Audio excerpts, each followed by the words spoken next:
significant, but it's being proposed by individuals. I'm not politely not naming them, but it's being proposed by some of you.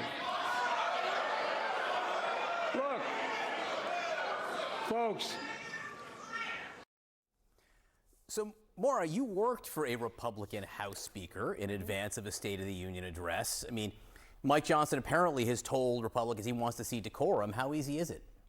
It's the goal is to have decorum there. So I'm glad that he's setting that, objective for members, whether they follow him or not. I don't know. When I worked for John Boehner, our goal ahead of the State of the Union was to remind him, don't make any news, just don't make any news. Try and keep a neutral expression on your face. And the attention isn't about, we don't want the attention to go to him. That's the goal there.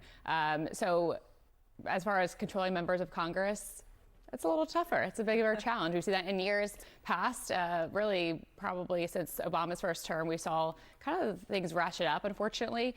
But the institution of Congress really does need to get back to having decorum, reminding people why people have love for institutions. Like you said, Joe Biden loves Congress. I love the institution of Congress. I loved working on the Hill, but it has devolved, and I really wish we could get back to having respect, being, disagree without being disagreeable. If there is that outburst, who do you think it benefits politically tonight? I mean, the American people are the ones who will lose, but I don't really think that members are going in there thinking, oh, I'm going to make, an embarrassment of myself. I think I'm going to get my constituents, my right flank, far right flank, they're going to love this. And I'm going to use it to campaign off of. So we get every morning before the eve of the State of the Union, we typically get the list of people who will be in the gallery, the president's specific guests. And what I like most about these is that they're always single entendres. I mean, they're people who are there for one specific reason, to highlight one specific thing. And it can be very meaningful. I mean, you have Latoya Beasley, who's an Alabama mother who was, going through in vitro fertilization when the Alabama Supreme Court stopped that process. Kate Cox, who Dana talked to right there, who had to leave the state of Texas for an abortion.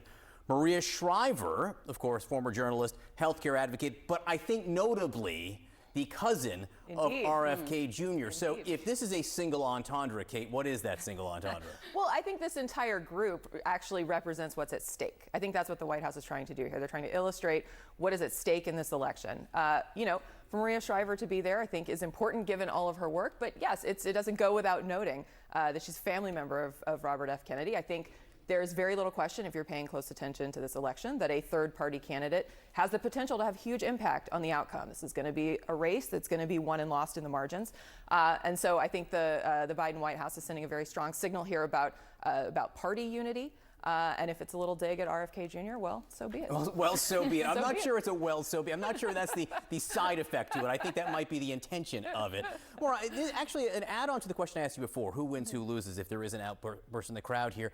One of the things that President Biden has made clear he wants to do, he said over the last 24 hours, is reach out to Nikki Haley voters. So how does he do that in this speech? And if you get that type of reaction from the crowd, does that play into his hands? Does that maybe turn off some Nikki Haley type voters who will be watching on TV? Absolutely. Being the adult in the room and coming at this from being a statesman, right? This is his opportunity to, while I wish it was more focused on policy, and in some areas it will be IVF, talking about abortion, that'll really speak to Nikki Haley voters, but the performance is actually more important than the substance here, and I think he can really set himself up to appeal to those Nikki Haley voters by, again, drawing a contrast between himself and Donald Trump, being the calm, being the steadfast, being more presidential as opposed to chaos. And so he can potentially bring in Nikki Haley voters by doing that tonight. But as Jeffrey Zients says, energetic and calm all at the same time. Right, but having the stamina to do it. Yeah, exactly. Maura Gillespie, Kate Bedingfield, great to have you here. Thank you.